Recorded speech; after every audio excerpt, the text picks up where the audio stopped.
greatest symbol of excellence in sports entertainment.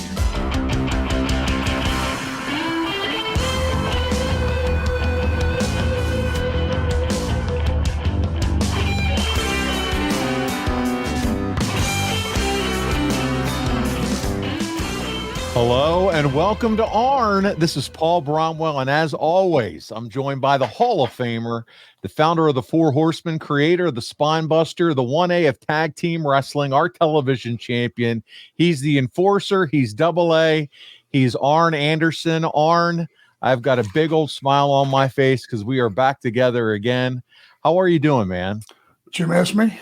I missed you. I missed you, and our fans and our listeners missed you. I've been getting DMs and hit up left and right, asking people asking how you are. So let's just start right there, right off the top. How are you feeling, buddy? Remember that old cliche, you never miss something till it's gone? You don't know what you got till it's gone. Oh, well, that's the quote. Okay. Yeah, it's a song. That's an old 80s song. Yeah. Buddy, I'm telling you, I've had low back issues, since I quit wrestling, on and off. Never had anything like this for a solid week. I went 2 different chiropractors in 7 days, and they couldn't get it in. It was sore like you wouldn't believe.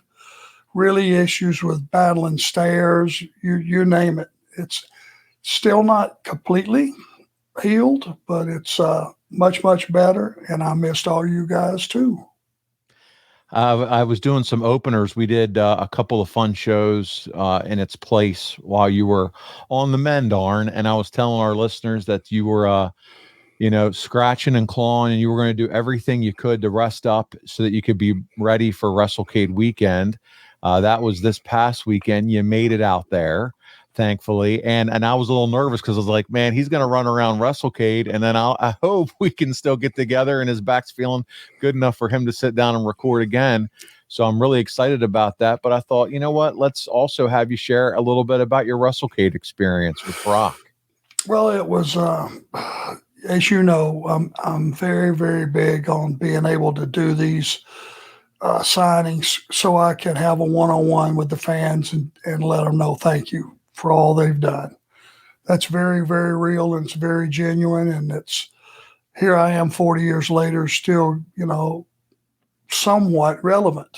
There's a few people apparently that care what I got to say and what you have to say and what we have to say. And that event has turned into something. It has morphed into a hell of an event. I'm just going to tell you. The amount of talent that was there, the amount of fans that were through there. I mean, it was 2 days of solid hellos. Thanks for coming, pictures, you name it. It was just solid event. And Brock had the honor of being with C.W. Anderson as his partner. It was Anderson Knight, if you count me, Devon Dudley and his boys. Had a tag match, and I was so proud of all of them. It was really a hard fought, well done, top shelf match, and it was just a good weekend all the way around. I'm so glad to hear it, buddy. I'm so glad that you were able to make it, and I'm so glad the tag match turned out well. You got to be ringside for it with Devon. And I'm so glad that we're back together again, reunited, and it feels so good. All right, I'm done singing. I see in my absence you were able to accrue some gimmicks. You like it? Okay, there, Carolina blue. This is the color you can pick. This is the ARN, the latest JD Hoop designed Arn Anderson design that's on the Horsemen and the ARN store. And it has the Four Horsemen logo at the very bottom if you're watching on YouTube. But when you go in to pick that sweatshirt color, I got Carolina blue. And I got myself one. And I also am rocking now. I'm going to wear it every time we record, the Four Horsemen ball cap. I got my own that fits like I like it. And but I absolutely love the color and the style and the graphic of this sweatshirt, buddy.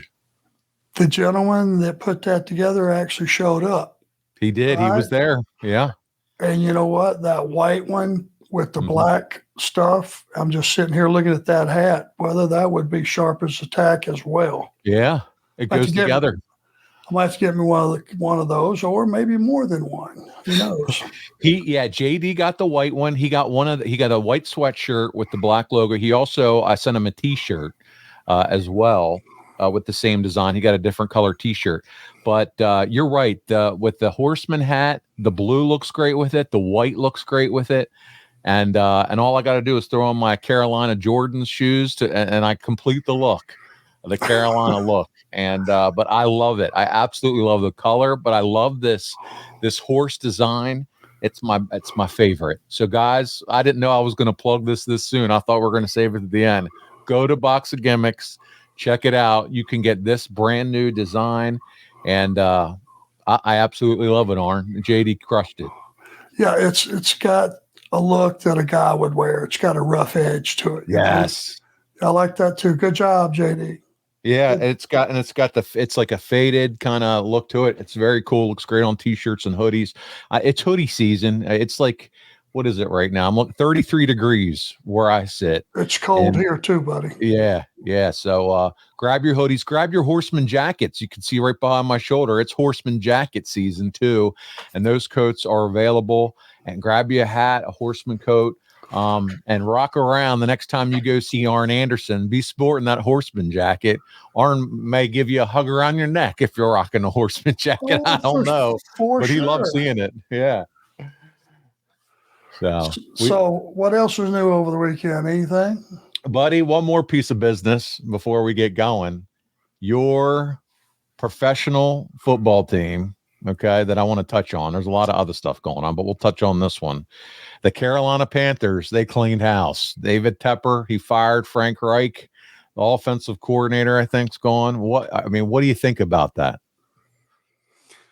I think this city, with their history and the quality of players that have been through here in the past, and the support that this city gives that team, even in these terrible times. Right. We deserve the athletes and the coaching staff put on the field, acquired however you have to acquire them, and so they can be competitive. I'm not going to sit here and, hey, nothing would make me happier than starting this week. Let's run the table and just win the rest of the games, as few as they are. And so, I want to pull for him. Brock wants to pull for him. But, man, when you just see – and at some point, I'm waiting for somebody. I don't know who's going to have. I'll just say it, who's got the balls to just say, okay, we went with the number one pick because we thought it was right. It was the wrong move. But we're going to reset right now and make a change and stick with it. Because week after week after week of what used to be and what happened at Alabama and what's the potential to happen in the future, ask somebody that spends the money that it costs to go to a pro game and ask them if that's good enough for them. Well, maybe down the road no, we deserve to have a competitive team, and you need to acquire the pieces to do that, because the reality is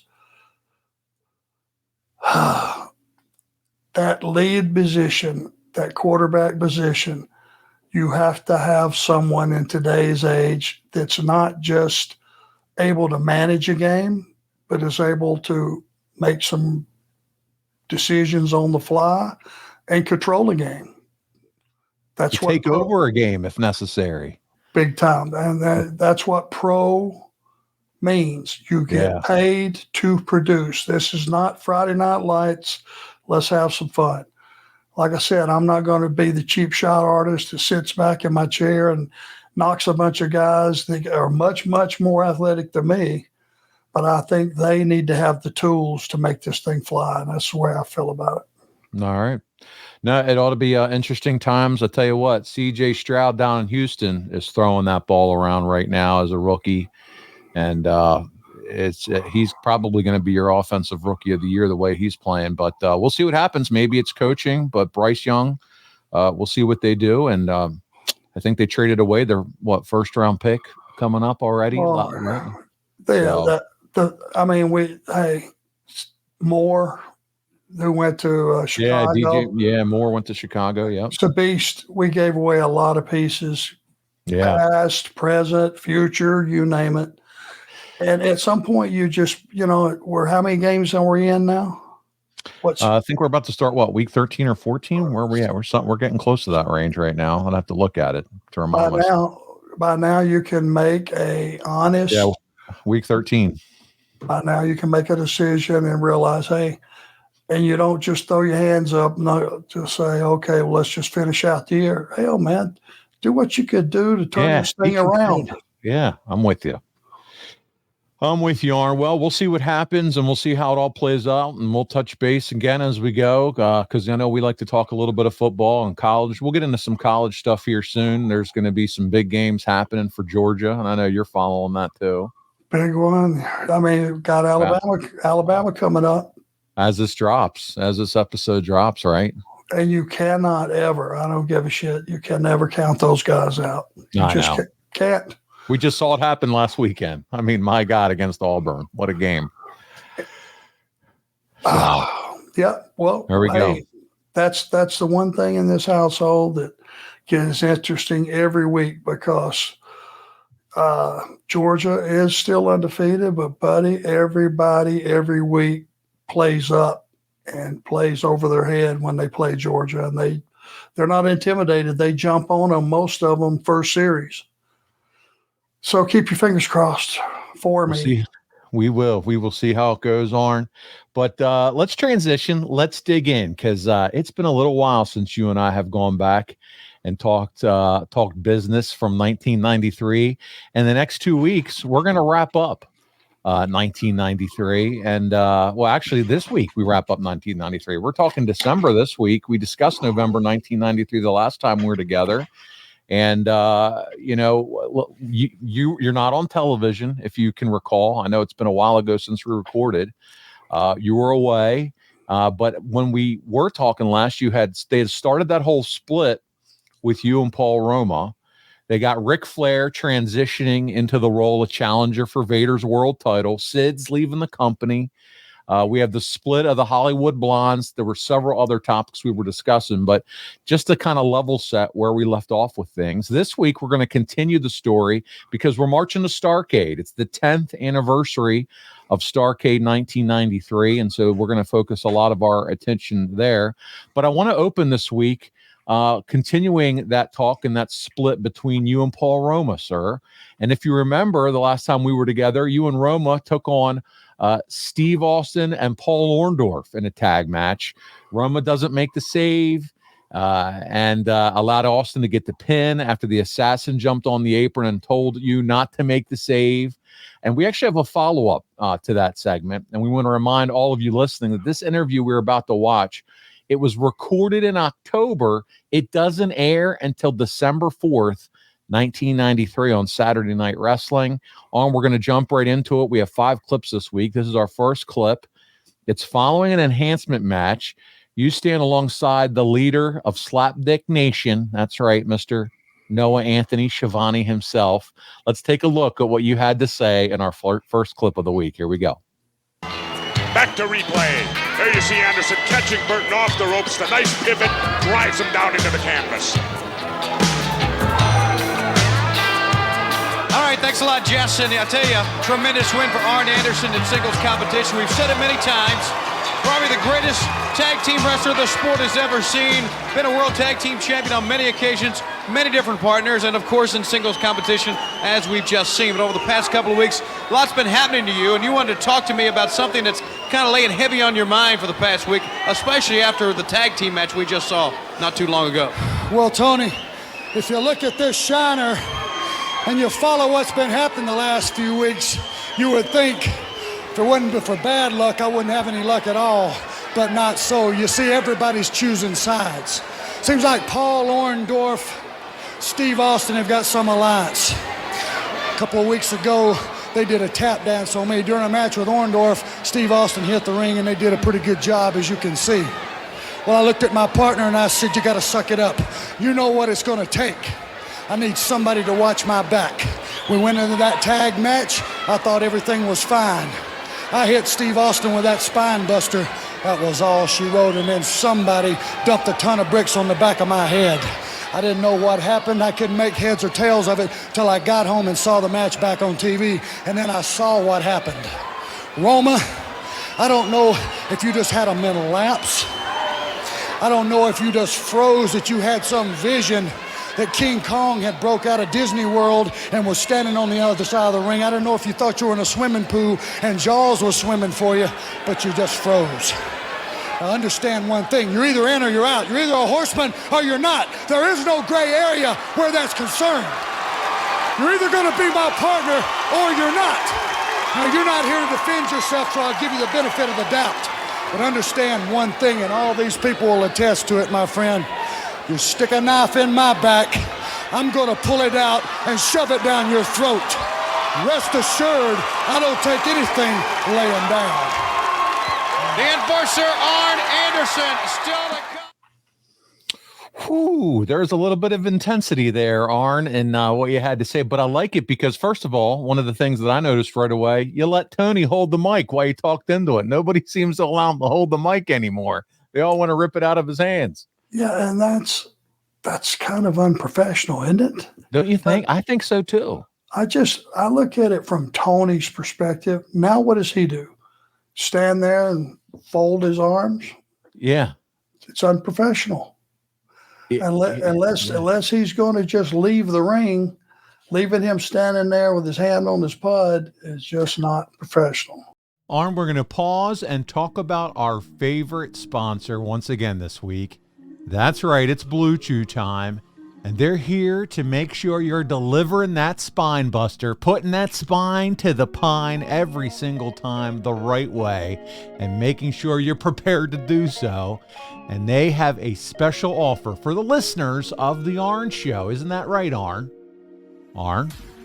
Well, guys, Arn's not around right now. I think he's taking care of business, if you know what I mean. And I want to make sure you have the opportunity to take care of business too. Guys, Blue Chew is an online prescription service. No visits to the doctor's office. We talk about it every single week. No weird conversations. You don't have to wait in line at the pharmacy. And remember, the biggest perk and benefit of this, it ships right to your door in a discreet package. So listen, go to bluechew.com, consult with one of their licensed medical providers. They're just going to ask you a few questions, make sure you're good, your health's in order, and you can take it. And once they verify that, it's going to be at your door within days, all done online. Very easy. And if you don't like swallowing pills, no big deal. The tablets are chewable, very easy to consume. So give it a try, guys. Listen, we hear a lot of folks that listen to our show that have reached out to us directly through our show DMs and said, guys, you are spot on with what you've been talking about with Blue Chew. We have a lot of fun with it on the show, but I'm telling you, it takes away the worries, the anxiety, the stress, and helps you perform the way you want to perform, like a Hall of Famer like Arn Anderson. So there you go. Check it out. BlueChew.com can make sure you're able to perform at your very best every time.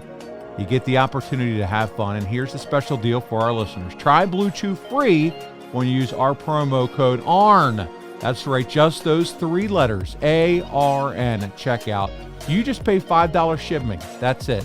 BlueChew.com, promo code ARN to receive your first month free. Once again, go to BlueChew.com for more details and safety info. It isn't. And then you see guys constantly moving his hand up, and it's like, guys, we can hear you. Just talk. Quit worrying about him. Just talk. It's fine. But man, they get all caught up into that. But you did a professional job here. It's a great interview because I love the storytelling. You bring the audience up to speed on the issue and how you lost the match. But it starts to really continue to tell that story about the slow breakup between you and Roma. After looking back at this, Arn, from 30 years ago, how do you think this came off? What do you think about this form of storytelling here? Well, it was subtle, and I like subtle. It wasn't, unless you were looking at it and that's the only thing you were looking at. If you were looking at what was going on in general, you might not have even caught it the first time. But then when you isolate it and you look at me and you look at where he is and the lack of a save, then it gets pretty clear, I think. I love it. I love it from your point of view, how you're feeling, how he's feeling. It really kind of depicts Roma and his thoughts, and what do you see? Jaws swimming after you? You're frozen. What's going on here, pal? But we know because of everything that happened after Halloween Havoc that you were off TV. But to the company's credit here, Arn, this interview served to lay the foundation for what we would see next. And because of your absence, credited to storyline injuries, WCW decides to make the most of the angle that they had spent the better part of 8 weeks on. And what may come as a surprise is who the creative forces replaced you with in the storyline. And we're going to pick it up in our second clip of the week for this story. It's Saturday night, December 11th, 1993. And we're going to see an old friend join the mix here. Let's check it out. Me right now, Paul Roma. Last week on this very television program, Paul Roma, did I detect the assassin pointing at you and getting your attention? No, Gene. You misread that. I read you wrong on that? You read me wrong. It sure looked like that to me. No, that's not the way it was. Why I came out here is that, but a lot of these people out here don't know that my partner, Arn Anderson, has sustained a multitude of injuries. Aware of that? That will not allow him to be here tonight. But he has assured me that in his place he has found the man that will hold up to Horsemen expectations. And how is that? And who is that? Well, that's this man right here, Eric Watts. But most importantly, he'll watch my back. Eric Watts? I just came out here to tell you I'm more than happy to take Arn's place. And I'm upset about what happened. But I'll let you know one thing. Just like Arn would do for you or any of the Horsemen, I'll be there. I'll support you. I won't let you down. And don't worry, I'll be there. I'll take care of you. You have nothing to worry about. Thank you, Eric Watts. Paul Roma, let's get back to the ring. Eric Watts, he's ready for the STF. Here it comes. The assassin is ready. What? Whoa! Wait a... Look at that! What? Roma came off on Watts. The assassin went over and told him to nail him. What in the... 1, 2, 3. What in the world is... Wow! The team of Mr. Wonderful, Paul Orndorff, and Lord Stephen Regal. Now wait a minute, here at ringside, the masked assassin has his arm around Roma. There, look at this. So it wasn't just a coincidence. Something's going on here, and now, for crying out loud. You're talking about peas in a pod, don't it? You're talking about backstabbers, Orndorff and Roma together here. Look at this. Here you see the STF applied by Eric Watts, but it's his partner, Paul Roma, who sails off the rope. The assassin told him to nail him. Roma did. Mr. Wonderful rolls on top. 1, 2, 3, and a big victory for Lord Stephen and Mr. Wonderful. So he's back. Eric Watts joins the fray again. And it's funny. You and I have talked several times here on the podcast, and you've said it before. If there's a replacement and it's an advertised card, man, it's imperative the replacement has to be better than what was advertised. Otherwise, it's a major disappointment for the fans. What do you think here? Instead of Arn Anderson, they're getting Eric Watts. It's given our history, and it's just so weird. It's so confusing, isn't it? Yes, it is. And to go back and try to sort out what anybody was thinking to get to that partner, I mean, it's just, I don't know. It doesn't make any sense. It feels like it falls flat, him as your chosen replacement. And it feels like they're trying to, because you're not available, obviously some stuff had gone on with you at this point. You couldn't be there. And it feels like this is just a way to get out of this entire angle and move on as quickly and as cleanly as possible. Is that what you're seeing here? You're probably as close to being right as anybody is in this scenario. Because I mean, it's no explanation of when I got hurt, how I got hurt, any of that. Well, this is remember, this is that time period where the overseas and everything that happened over there. So you're out. So they're just not talking about it. That right. If you follow me there. So I got you. Yep. So that's what they're doing to kind of, do the patchwork to fill in the storyline here with the breakup, bringing Eric in, having Paul quickly turn on Eric. You're not available. So it feels like because you're not available, they're just altering the entire angle this way. And it just feels rushed. But I guess they got to do what they got to do. I don't know how else they could have done it. I mean, we're armchair quarterback in here. Yeah, let me just say this. Skip the potholes of how they got there. The reality is I liked Paul and Paul together. Yeah. Right off the get-go. Great bodies, good-looking guys, the whole thing, they just gelled. They were what Paul and I were not. Immediately, you just looked at them standing there together and you went, Bingo. Right. That works. And let's dig right into it, because now Roma is officially aligned after we just saw that angle go down. He's aligned with the Assassin. He's with Paul Orndorff, and WCW wastes no time making it official. December 18th, 1993. It's Saturday night again. Orndorff takes on Eric Watts following the betrayal by Roma that week before. And here we go. We're going to watch the end of that match and the action, and then the promo that follows. We're already here, our third clip of the week. We're moving quickly this week. But let's take a look as they kind of took us on that quick story to transition Roma and you splitting up and Roma into Orndorff. Here we go. Turnbuckle on Eric Watts. Watts over the top. He catches Mr. Wonderful to cradle. He got him. He must have held the tights. He held his trunks. He had to have. Can you believe it? Eric Watts with the win on Orndorff, and now Orndorff stomping away. What are you blowing Orndorff through the referee? He's going to get fined for that one, but I don't blame him. Eric Watts held his trunks, had him in that cradle, held the tights, and walks out. And now pressing down on the head of Eric Watts. Eric, no place to run. I bet Eric Watts wishes he'd have lost now. And now another referee out. Paul Roma's come out.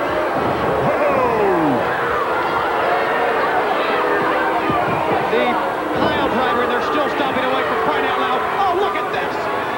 Look at Roma.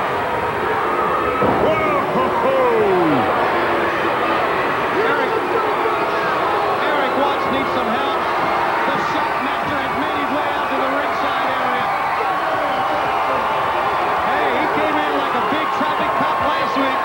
Who is this guy think he is sticking his nose in everyone's business? Hey, someone's got to restore some law and order here. Off comes the helmet, the madman. Oh, look at Roma and Orndorff. They're backing off. Now another little, I see what happened. The Assassin took charge. Well, this match is over. The Shockmaster is there. And there you see a fallen Eric Watts. Boy, this was quite a matchup. And I believe Mean Gene Okerlund is ready. Gene? All right, gentlemen, one thing I can tell you, I did not like what I just saw here. And Paul Orndorff, I'm sure you didn't like what you just saw. Jumping right now, Oakland. I never liked you 10 years ago, and I don't like you now. You're nothing more to me than an 8 to 5 of those scumbags out there watching it. Eric Watts, that was a fluke, and I've had it up to here. I've had it with the people calling me baller, and then from now on, whether it be the Nasty Boys, Jackson Rose, I don't care who, they're going to be carried out of the ring. All right, Paul Roma, Too Cold, and Marcus Bagwell, a week from this Monday night at Starrcade. They mean absolutely nothing. You know, I was chosen to be a Horseman, and they called me up because the Horsemen needed somebody to carry them the whole time. Well, I'm tired of carrying them. Now I pick somebody that's a superior athlete like myself, and this man right here. And there's nobody that's going to stand in our way. And not Marcus Bagwell or Too Cold Scorpio. You're going down in Starrcade. Assassin. Everything that I have ever done in my entire life has had a purpose behind it. My association with these two great athletes indeed has a purpose behind it. I want to make one thing perfectly clear. You know, Vince Lombardi said a long time ago, winning isn't everything, it's the only thing. But to be able to live by that creed, you have to be able to do and be willing to do whatever it takes to win. That's why These two men and I are associated together because they will do whatever it takes. Gentlemen, I thank you very much. Stay tuned. We're going to be back after this. We're out of time. Well, just to recap for those that weren't watching the video and just listening along with us, Orndorff loses the match, but then he and Roma put the beat down on Eric Watts until the Shockmaster shows up, Arn. And no, this isn't the Shockmaster you and I watched trip outside the wall. I mean, it is, but he's not wearing the sparkly helmet. Ole Anderson isn't his voice. He's got now, it looks like a construction helmet on. So they've done a little bit of modification with the Shockmaster. But then following the match, Arn, all three have their moment on the microphone. They have the unified message. And I'm curious what you thought about that interview segment. Was it successful as far as what they needed to have done at this point in time? And I'm just curious what your thoughts are in general about their promo. Well, number one, I wouldn't have beat Orndorff.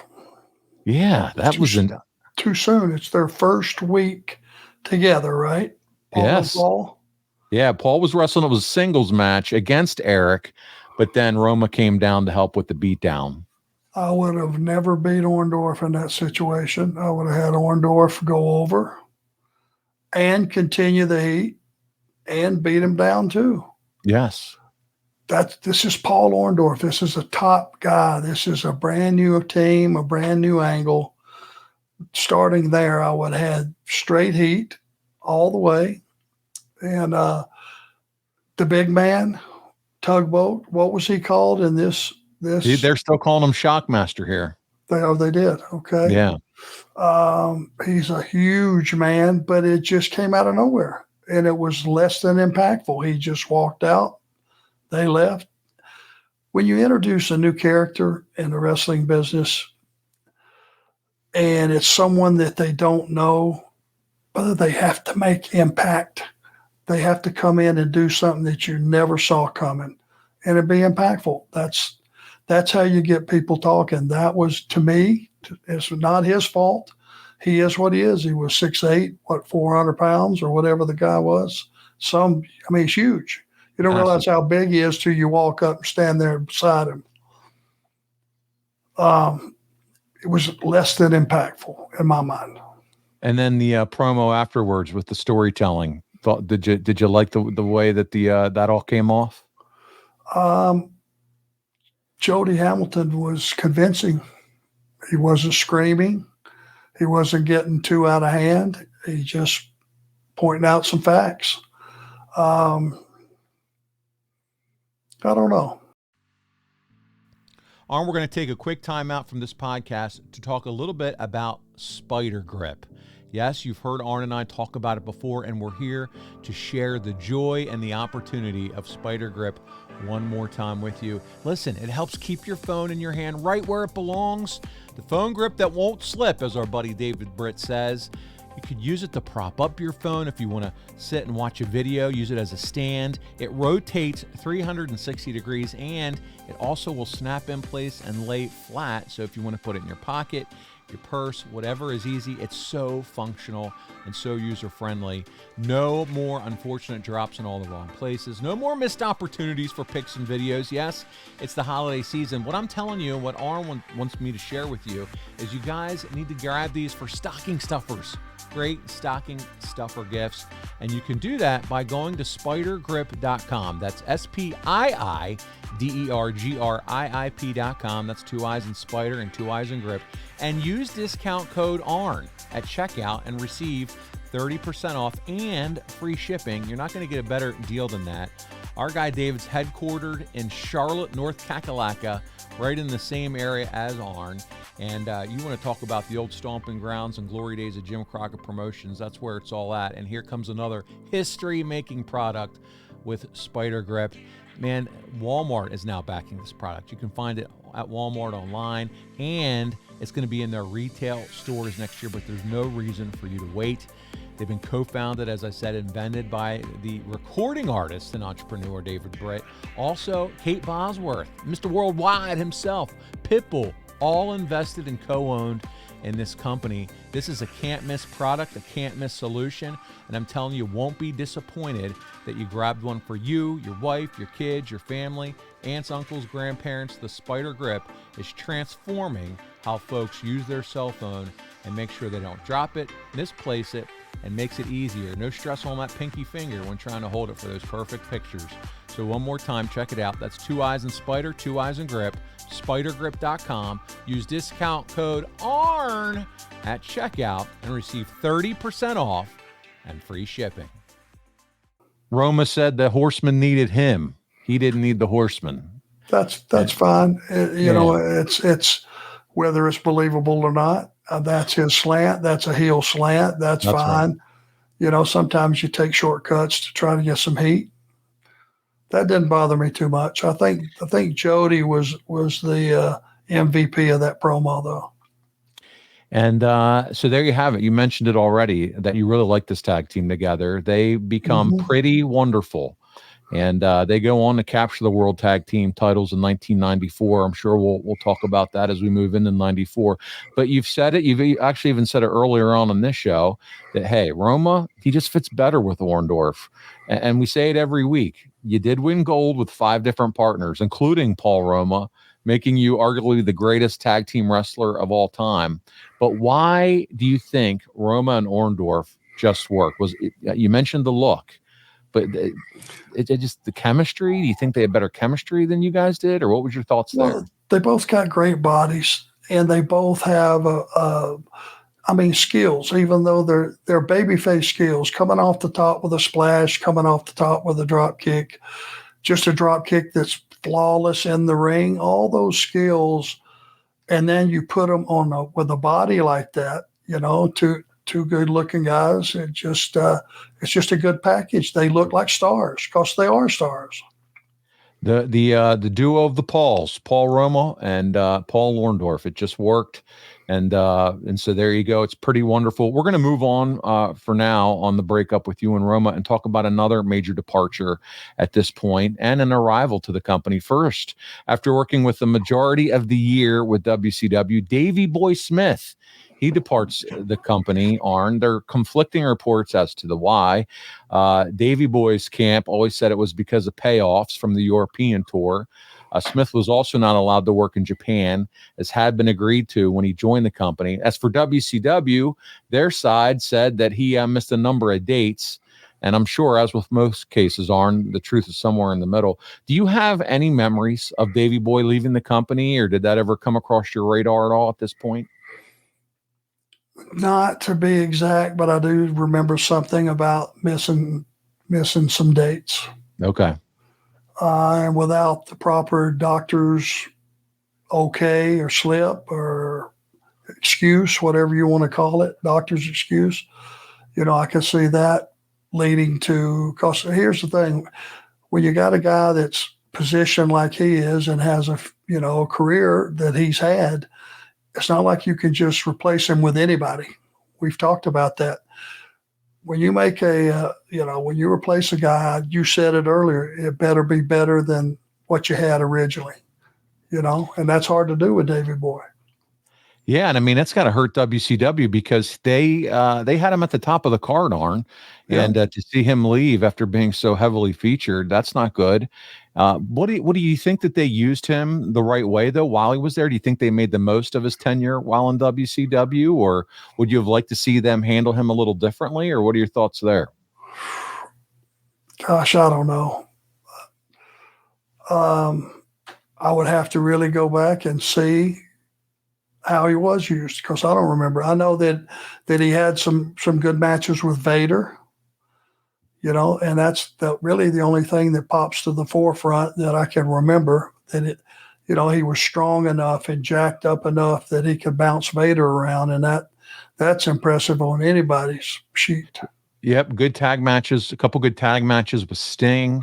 But yeah, he was at the top of the card, never really cared. Obviously wasn't a world champion or anything like that, but he's gone. And after being pushed so prominently, we do actually have a couple fan questions concerning the Bulldog's departure. The Professor Drew Landry says, when Bulldog left ARN, did you view it as more of a relief due to some of the drug issues, or was it sadness because of the amount of talent that he had? Well, I mean, I go back to, when he was partners with the other Bulldog, when they were the British Bulldogs. Yes. When we first got to WWE, we worked with them a couple of house shows. And those guys were a damn good team, really good team. Looked the part, big, rugged guys, great athletes. And you just say, you just hate really to see that not continue, I guess.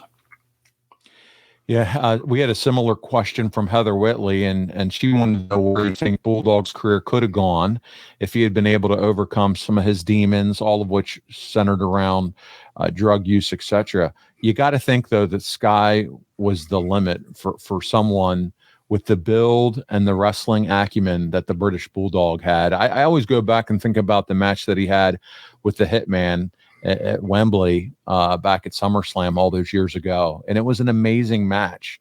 I'm sure that you think if he wouldn't have been surrounded by some of this other nonsense and the drugs, etc., Sky could have been the limit for a guy like him. Sure could. The potential was certainly there. The ability was there. And again, I don't want to talk to situations that I don't know about, that I was not there to see firsthand. But a lot of guys in this business have floundered because of a number of reasons that drug them down. I think that just what you hear from the outside looking in, it was just a shame he could have did so much more. Yeah, well said. Well, listen, while the loss of the Bulldog here is obviously big time for WCW, they do add a piece of talent or a talent to the roster that we're familiar with in the form of Ray Traylor. He comes back. He was had been the big boss man and in WWF. Well, now he's coming back, and we remember him as Big Bubba Rogers with Jim Cornette prior to going to the WWF. But here he comes. He's back on the roster December 1993, and following more than modest success, by the way, the 300-plus pounder Trailer, man, he was awesome. He was that dirty prison guard from Cobb County, Georgia. And, man, as a kid, I used to love watching him against Hogan. He worked that big-time program with Hulk while he was up there. And then he would turn face in 1990, become a fan favorite until he leaves the company in spring of 1993. And then here on December 13th, he's working as the boss. He makes his first television appearance for WCW when WCW International World Champion Rick Rude defeats Davey Boy Smith via forfeit in a non-title match. Smith was introduced for the bout, but he failed to appear. Rude takes the mic and said Smith backed out of the match because he was scared and wasn't man enough to face Rude, and said he himself was unbeatable and would retire as world champion. Moments later, that's right, the boss runs into the ring and begins assaulting Rude, which led to an impromptu match. The boss, this is his moniker that he's going by at this point, pins Rick Rude in a non-title match at 10 minutes, 29 seconds with the sidewalk slam. He wore his blue WWF attire for the bout. The contest replaced the scheduled Davey Boy Smith versus Rick Rude match, which was taped on November 30th, 1993, but it wouldn't air because Davey Boy would be fired. And with that, Ray Traylor is inserted into the title picture and a title match with Rude at the upcoming Starrcade event. So, Arn, so many wrestlers have nothing but nice things to say about Ray Traylor. I was just hoping that you could remind our audience a little bit about what you thought of Ray as a worker and as a colleague. A+ on every count. Nice man, great performer, just a sweetheart of a guy. He was like a 400-pound Bobby Eaton. Best thing I can say. Just a good businessman, a hell of a worker, everything. He was a natural. From when Cornette first brought him aboard as his bodyguard, you just saw that this guy was just going to morph into something special. Guys that size can't usually move like he could move, and he was just really, really athletic. I would be interested to see, did he get a big positive pop when he came out to take Davey Boy's? We don't have a clip of that. We don't have a clip of that match. I'm assuming so because good night. He was so recognizable at this point. Yeah, he had star quality. When he walked through the curtain, immediately you went, okay. Sure. All right. This might be interesting. It sounds like, too, he had to be well welcomed back or embraced by the locker room, too, to have him back, a guy like that. The boys loved him. Yeah. You know, he was just a quality guy. You know, he grew up about 40 miles from me there in Georgia. Were you aware of that? I knew he was a Georgia boy, but I didn't realize it was that close. Yeah, it was pretty close to Rome. I think he was down around Cedartown somewhere, Dallas, Georgia, somewhere. But it wasn't too far. It was very, very close. So was it his time as Big Bubba where you two would kind of form your friendship and realize that connection and how close he was growing up to you when he was first?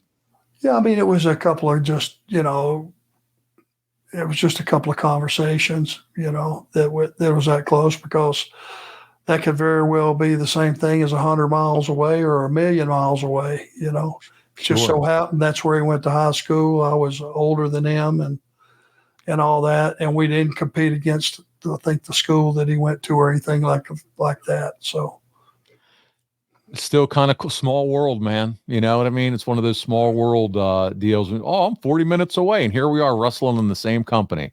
Yeah. And traveling the world. Yeah. Sam Lawson, one of our listeners, had a question. He said, Arn, when Ray Traylor returned to WCW, do you recall any discussions about him returning as a heel? And a larger question, did the bookers ever have trouble with the balance of heels and faces, or did they just switch wrestlers around when there were too many on one side? Well, it's a good question. It really is. I don't think it ever looked at, okay, I've got 10 heels and we got 7 baby faces and we need to move somebody over. I think it was more about who got over and who didn't.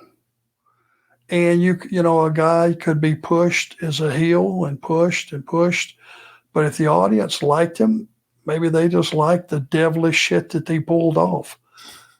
Then if you were smart, you would switch them and do it with the guy that had the most heat, if that makes sense. It does. Nothing more satisfying than to see a heel switch babyface and start kicking the shit out of the other heels.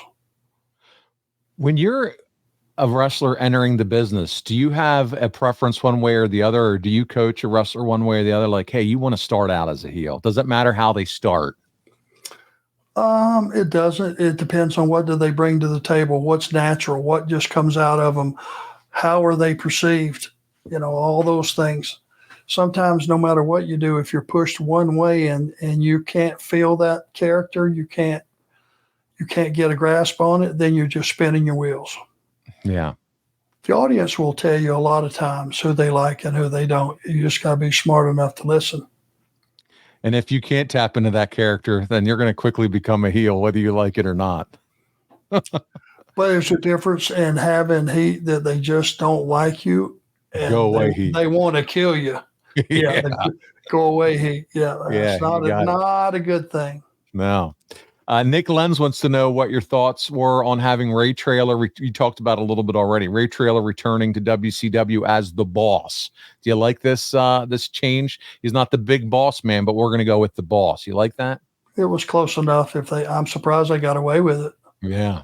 I'm surprised the WWF didn't put the kibosh on it, because that with the uniform, the likeness all being that close, just taking the man off of it's the only change. Yeah, I'm really surprised they didn't. Yeah, Mike Dawkins would have had to get involved back then. He was probably still in diapers in those days, but yeah. Arn, you and Brock are everywhere. On the road, wrestling conventions, autograph shows, making appearances. You have the comic book. You need energy. You need AG1. Just one scoop and it gives you 75 high-quality vitamins and minerals. I'm talking improving your gut health, sleeping better, improved focus. What's not to like? This is a slam dunk, and better yet, you're going to sleep better and recover better. It costs less than $3 a day. It's completely worth the investment in you. And it's received 7,000 plus 5-star reviews. Right now is the time to reclaim your health and arm your immune system with convenient daily nutrition. It's just 1 scoop in a cup of water every day. That's it. It's so simple. No need for a million different pills and supplements. And to make it easy, AG1 is going to give you a free 1-year supply of immune-supporting vitamin D and 5 free travel packs with your first purchase. All you have to do is visit drinkag1.com/ARN. Again, that's drinkag1.com/ARN to take ownership over your health and pick up the ultimate daily nutritional insurance. Double A, we can't get out of here without talking about Starrcade 1993.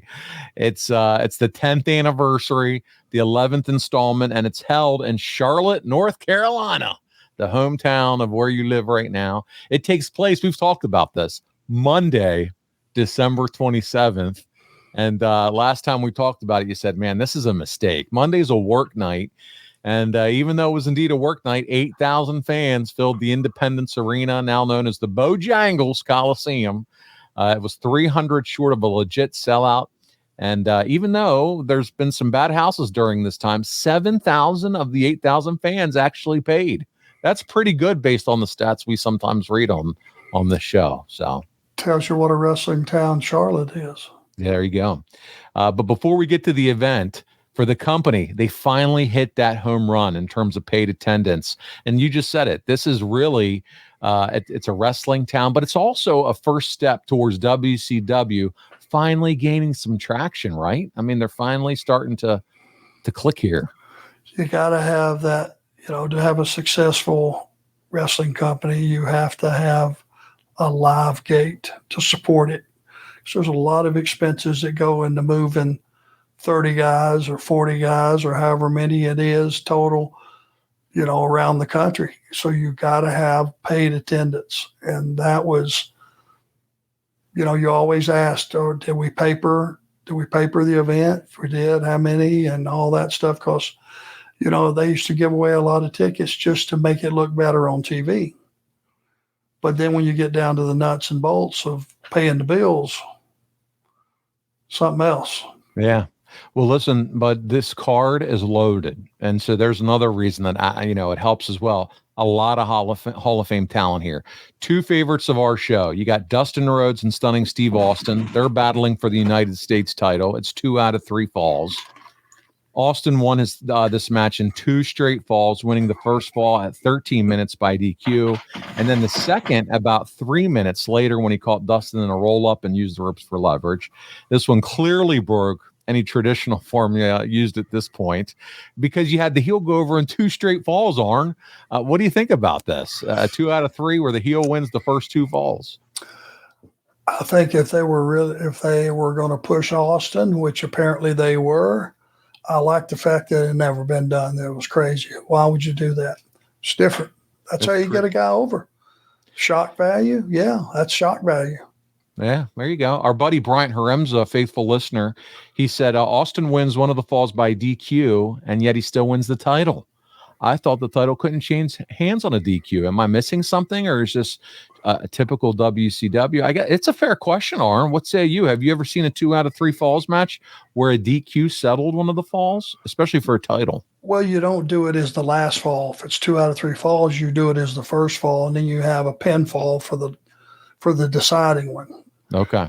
But I mean, you can have one of those falls. That's what gives you the leeway. You can have a count out for one of the falls. You can have a DQ for one of the falls, just some random stuff so that you're not beating a guy, a baby face 2 out of the 3 falls. It just protects the baby face a little bit. Gotcha. Well, here, next match we're going to talk about is the Boss against Rick Rude, and maybe WWF did contact them because he is not wearing blue anymore. He's in a black uniform. So he changes this up quickly for the Clash and no longer in that traditional WWF attire. And he lost his match with Rick Rude at 9 minutes and 6 seconds for the International World title. Rude pins him with a sunset flip after he crotched him on the rope. Even in defeat, though, 2 weeks into the company, and the Boss is in a title match against one of the top heels in the company. So it's good to have him back. And then finally, and really, on the most important match of Starrcade 1993, it's Ric Flair, and he's challenging Vader for the WCW World Title. The entire event revolved around this, Arn. And it was Flair who decided he's going to put his career on the line in order to get the match. And we're going to see how they started the show with the storyline and what set the tone for this entire night in our fourth clip of the week. Let's check it out.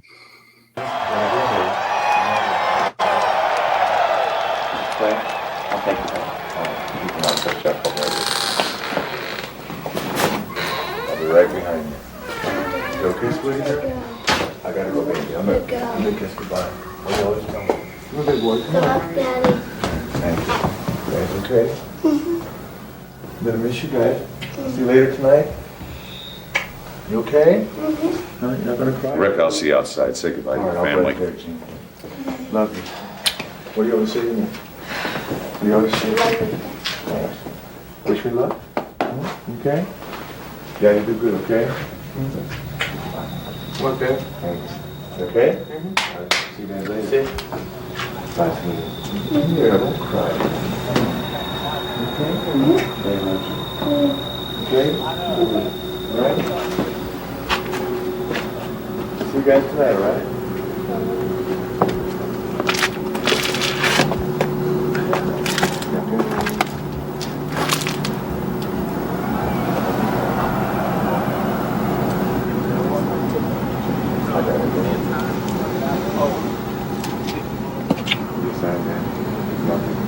Shut the door. I'll see you later tonight. I'll see you. Take care of yourself. Rick, come on. We've got to go.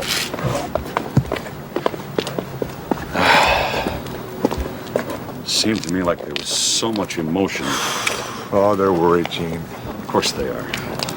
Whose family wouldn't be? You're worried. Yeah, I am worried, but I'm worried for different reasons, I think. I knew what I was doing when I signed the contract, Gene. I gotta prove this to no one else but myself tonight. I've got a feeling this could be a rather long ride. Rick, go ahead, sir.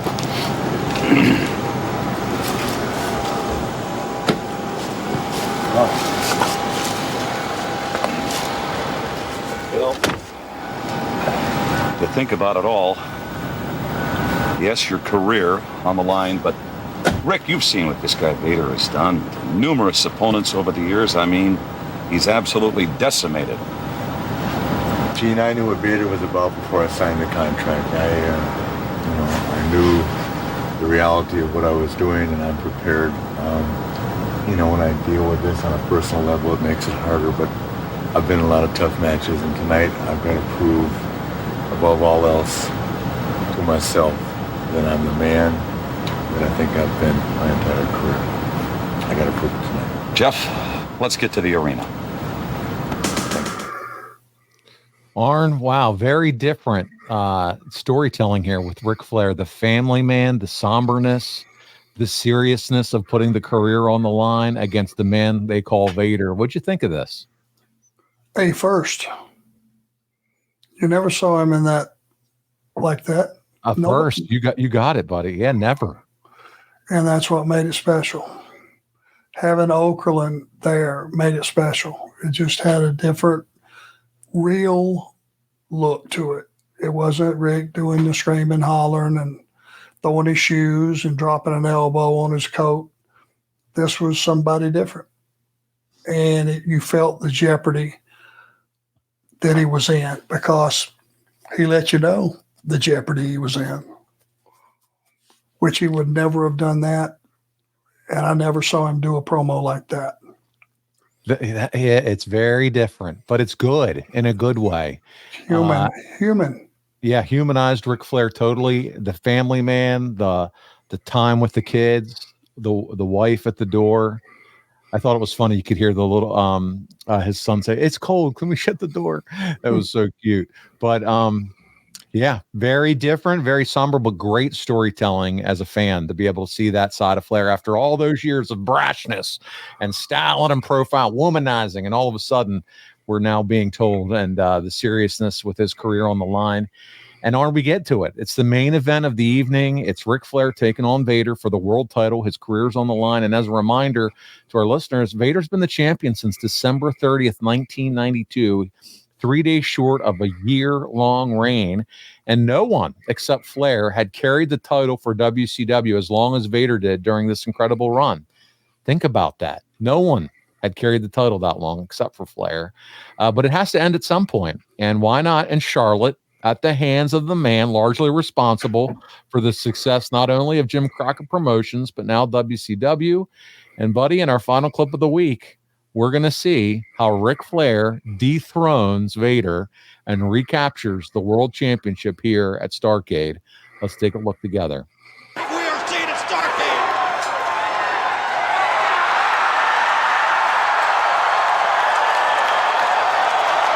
He bit him. He can barely stand himself. It's been a physical battle.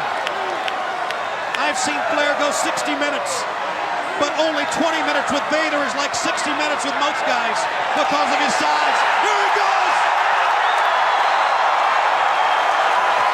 There's no question now what he's going for. What he is softening Vader up for. Drops down on that knee. And there's the strut.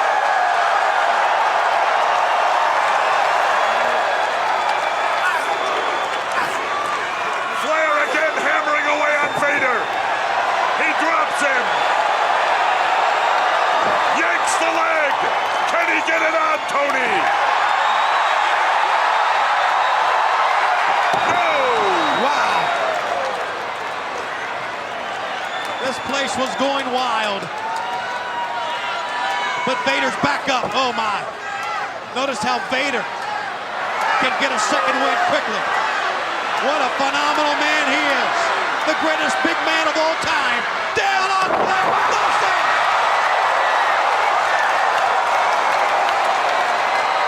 Flair's got to go for it right now if he's going to win it.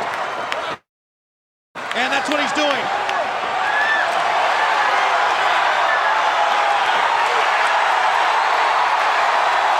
He's left on the figure four. Races up on the apron. Vader trying to get to the ropes. Trying to get to the ropes and trying to turn it.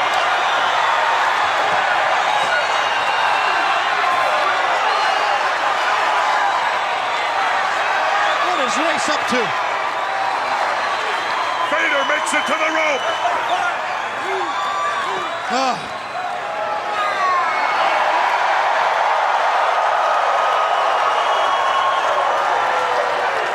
What drama. He walked into a foot. Amazing. The strength Vader showed not to submit from the figure four.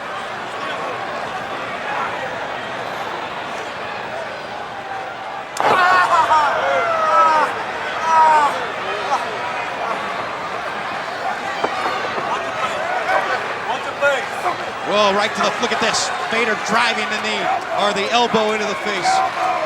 Oh, this thing is just full of drama and emotion. All the fans standing in unison with Ric Flair with that figure four leg lock, but it didn't work. Vader going up to the top again. He better get up there and not waste his time. It's going He's going all the way up. The big man's going for it up. Moonsault! Incredible. Absolutely incredible on Flair. Flair with the cover. There it is. Wait a minute. Oh! Race hit Vader. The match continues. The referee pushed him out. Flair forearms. Chops it again. Oh, down he goes.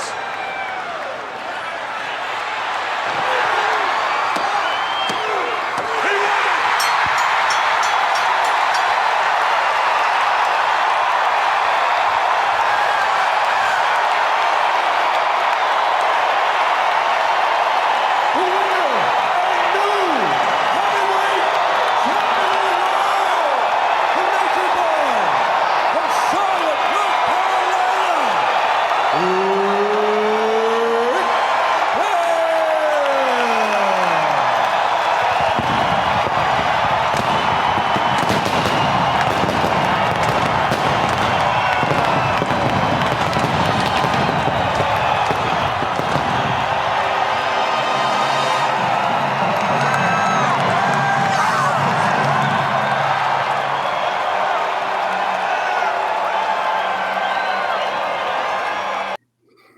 Big night in Charlotte, buddy. Wow. What'd you think of that one? Number one, what is Pee Wee Anderson thinking shoving Harley Race out of the ring? He wasn't thinking. I just shit my pants when I saw that. Well, what was he thinking? He had a death wish. Holy smoke. If he, well, he knows. Yeah. That could have been a bad deal. Oh, man. Well, yeah, it's one of those deals where you had a baby face that was over. You had a story that was over. Yes. You had a heel with some heat. You know, who's a monster, a guy that size standing up on the top rope doing a moonsault. I mean, are you kidding me? He's incredible, man. The closing 21 minutes of that 21-minute fight, it felt like they went toe to toe. And listen, Flair gets the chop block rather than the figure four to get the job done. I think it keeps Vader strong, makes Flair look like the wily veteran. Don't you assess that the same way? Yeah, well, Flair's a heel. Yeah. The only place he was a babyface was in the Carolinas, really. Charlotte, baby. You know, he was a heel everywhere else. So he won like a heel. Yeah, that was good stuff. The fireworks go off. He's champ.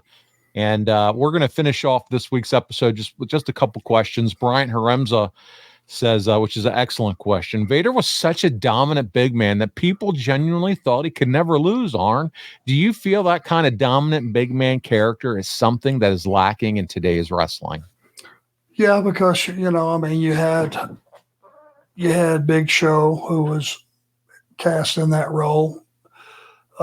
Kane, you know, Undertaker, just a few big men, but the few, I think that's what made them special. You looked at them and went, Jesus Christ, Brock Lesnar. You just go, who in the hell is going to beat this guy? Can anybody beat this guy? And that's good. That's good to have almost an unclimbable mountain in front of you. Man, well, listen, this was a fantastic episode. Arn, I just want to say it's so good to have you back in the chair with us this week. Next week, we're going to go right back into January 1994. But before we get out of here, want to remind our fans, buddy, it's got to be coming soon. The graphic novel, Arn Anderson, My Life as Wrestling's Enforcer. We did get an email since the last time we recorded from Dirk Manning, and he told us that the novels are about to make it to the port. And once they do, they're going to be shipped out as quick as possible. So many of your fans, myself included, man, we cannot wait to see this graphic novel, buddy. And I can't apologize enough, guys. So, you know, if I'd get in that boat and row it myself, if I could get it here. No, not with your back. You're not doing that. Yeah, hell. It'd be worth it. It'd be worth it because it has really seemed like an eternity. Well, it'll be here before you know it, and we're all are excited about it. We mentioned Box of Gimmicks already, where you can get this fantastic merch. And, man, so we really appreciate that as well. But listen, next week, we're going to discuss January 1994, as I said. It's the continuation of the Flair and Vader storyline, the realignment. They're going to realign the WCW roster. There's another Clash of the Champions, and the build to Super Brawl. Arn, I'm looking forward to getting back together again and doing this with you again next week, my friend. Ditto. All right. Well, that's going to wrap us up for this week. On behalf of the Enforcer, Arn Anderson, this is Paul Bromwell, and we'll see you right back here next week on another episode of Arn